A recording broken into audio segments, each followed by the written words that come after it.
हमें लगता है कि नीतीश जी जितना भी निश्चय की बात करें उस झांसे में लोग आने वाले नहीं हैं। 35 लाख लोग जो बिहार के मजदूर हैं उनको बाहर ही कह दिया गया कि स्थायी रूप से। अभी यहाँ गांव में लोग बोल रहे हैं कि माइक्रो फाइनेंस के आतंक के चलते लोग डर के मारे भागे हुए फिर रहे हैं। ज्यादा जिलों से हम चुनाव लड़े, पिछले बार हम सिर्फ 12 जिलों से लड़े थे, हम कम से कम 24 जिलों से लड़ना चाहते हैं और हमें लगता है कि इससे फर्क पड़ेगा। दीपांकर भट्टाचार्य ने आज कहा है कि उन लोगों ने पिछली दफा 12 पर जीत हासिल की थी और 19 सीटों पर लड़े थे। इस दफा 19 की जगह 24 पर लड़ेंगे। एक दिन के अंदर दीपांकर ने महागठबंधन में सीट शेयरिंग के अपने दावे को कम करके जायज बनाया।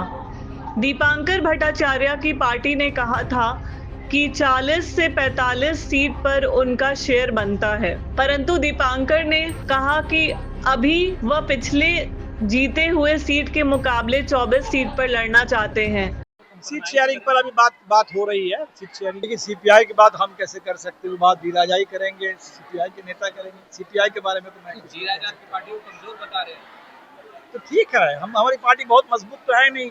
अभी 1 दर्जन ही हमारे पास एमएलए हैं, हम उसको बहुत मजबूत तो नहीं मानते हैं। अभी हमारी पार्टी तो बिहार में कोई निर्णायक, हमारे जिस गठबंधन में है उस गठबंधन को भी बहुमत नहीं मिला है। आपके जो पार्टी है स्ट्रैटेजी काफी बेहतर था, इस बार चाहेंगे कि अधिक सीट मिले थी। हमने बिल्कुल कहा है कि हम चाहते हैं कि ज्यादा जिलों से हम चुनाव लड़े। पिछले बार हम सिर्फ 12 जिलों से लड़े थे, हम कम से कम 24 जिलों से लड़ना चाहते हैं और हमें लगता है कि इससे फर्क पड़ेगा। इंडिया गठबंधन को इससे निर्णायक बहुमत मिलने में मदद मिल जाएगी और पूरे तमाम पार्टियों को भी इससे बेहतर रिजल्ट मिल जाएगा। सूची मांगा गया था तेजस्वी यादव की तरफ से, हमने सूची दे दिया। हम तो कहा ही है आप लोगों से भी 40 सीट की में हमारी तैयारी है, हम उसको लेके बातचीत करेंगे। हमने सूची बना करके दे दिया है। 40 सीटों की सूची आपने दी? हमने 40 सीटों पर तैयारी हमारी है, पहले से हमारी घोषित है, कोई नई बात है नहीं है। दीपांकर ने तीखा सवाल उठाया कि बिहार से माइक्रो फाइनेंस में छोटे छोटे कर्जदारों के चंगुल में आ जाने के बाद लोग बाहर चले जाते हैं, उनका भी नाम वोटर लिस्ट से काट दिया जा रहा है। मतदाता पुनरीक्षण पर उन्होंने तीखा हमला किया।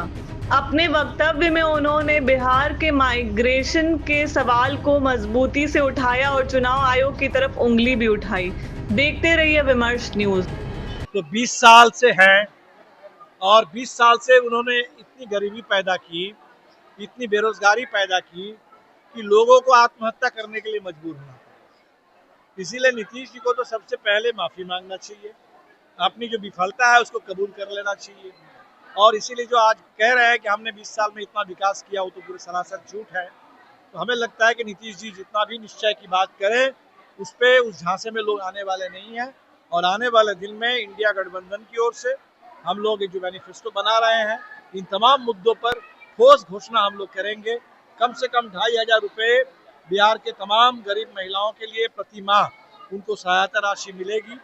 जो पेंशन की बात है वो 1500 से 2000 रुपये तक पेंशन की गारंटी होगी और हम तो कोशिश करेंगे कि छोटा कर्ज भी माफ हो और बिहार में और स्थायी रोजगार और बेहतर आमदनी, बेहतर कमाई उसकी गारंटी। महागठबंधन में क्या डेवलपमेंट अब तक हुआ है? अभी हो रहा है, वो बातें भी चल रही है, लेकिन आपने देखा अभी इतना बड़ा SIR का जो हमला हुआ है और अभी तो 1 तारीख को कल वो ड्राफ्ट लिस्ट निकलेगी और ड्राफ्ट लिस्ट जब आएगी तो पता चल जाएगा कि कितने लोगों को, अभी जो आंकड़े आ रहे हैं कि 22 लाख लोग जो मृत घोषित कर दिए गए और 35 लाख लोग जो बिहार के मजदूर हैं उनको बाहर ही कह दिया गया कि स्थायी रूप से। अभी यहाँ गांव में लोग बोल रहे हैं कि माइक्रो फाइनेंस के आतंक के चलते लोग डर के मारे भागे हुए फिर रहे हैं, अब उनको कह दिया कि बाहर ही है, उनका नाम वोटर लिस्ट से छांटा जा रहा है। तो अभी इस पर भी हमको लड़ना पड़ रहा है।